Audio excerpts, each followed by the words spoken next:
Hello friends, पिछले video में हमने प्रोकैरियोट्स में डीएनए के रेप्लिकेशन को ब्रीफ में देखा। इसमें कई सारे एंजाइम्स और प्रोटीन्स भी इन्वॉल्व होते हैं। इस वीडियो में हम डीएनए रेप्लिकेशन में इन्वॉल्व होने वाले कुछ एंजाइम्स और प्रोटीन्स के बारे में देखेंगे। पहला है डीएनए हेलिकेज। ये सभी ऑर्गेनिजम्स के लिए वाइटल होता है, मतलब ये सभी ऑर्गेनिजम्स के सर्वाइवल के लिए आवश्यक होता है। यह मोटर प्रोटीन है जो कि लैगिंग स्ट्रैंड के टेम्पलेट से बाइंड करता है और 5-3' डायरेक्शन में मूव करता है। यह डीएनए के स्ट्रैंड को अनजिप करता है या डीएनए ड्यूप्लेक्स को ओपन करता है, और यह पॉसिबल होता है कॉम्प्लीमेंट्री बेसिस के बीच हाइड्रोजन बॉन्ड के ब्रेक होने से। इस प्रोसेस में एनर्जी की आवश्यकता होती है जो कि एटीपी के हाइड्रोलिसिस से ऑब्टेन होता है।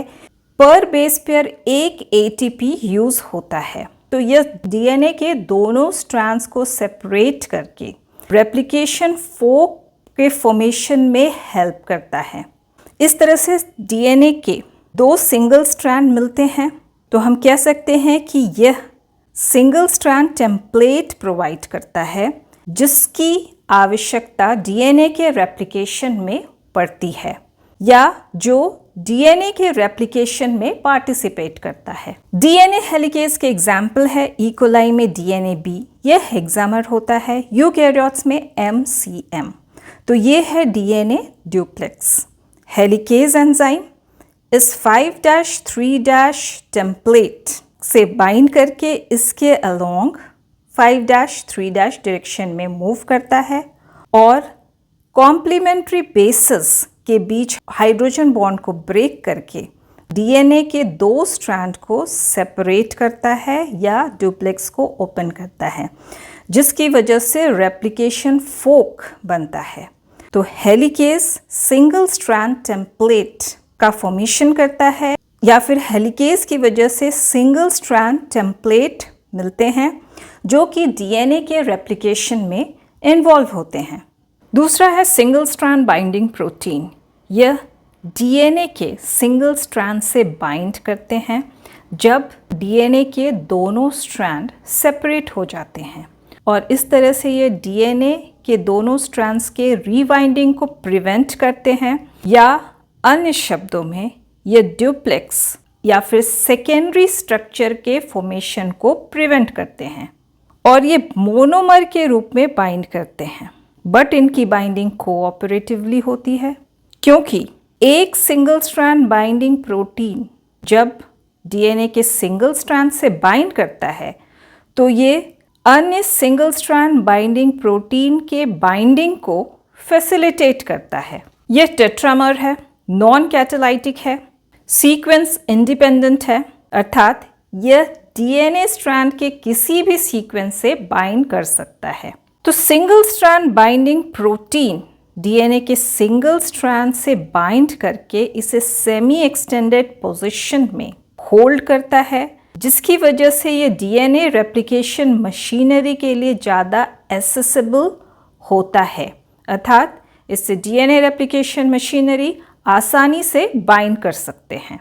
जब डीएनए के पर्टिकुलर सेगमेंट का रेप्लिकेशन हो जाता है तो वहाँ से सिंगल स्ट्रैंड बाइंडिंग प्रोटीन अलग हो जाते हैं और रिसाइकिल होके सिंगल स्ट्रैंड के नेक्स्ट सेगमेंट से बाइंड करते हैं, और इस तरह से यह प्रोसेस कंटिन्यूड रहता है जब तक कि डीएनए मॉलिक्यूल का रेप्लिकेशन कंप्लीट नहीं हो जाता है, या इस तरह का साइकिल डीएनए मॉलिक्यूल के रेप्लिकेशन के कंप्लीट होने तक चलता रहता है।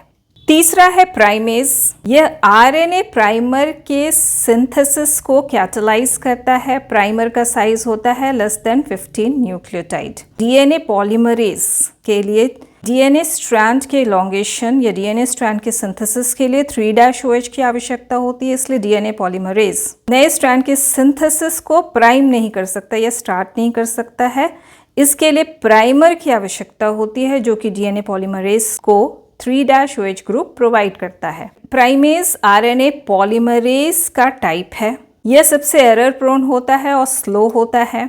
लीडिंग स्ट्रैंड और लैगिंग स्ट्रैंड को पेस में रखने के लिए ये हॉल्टिंग मैकेनिज्म की तरह कार्य करता है, अर्थात यह रेप्लिकेशन फोक के प्रोग्रेशन को हॉल्ट करके लीडिंग स्ट्रैंड और लैगिंग स्ट्रैंड के सिंथेसिस को साथ साथ रखने में हेल्प करता है।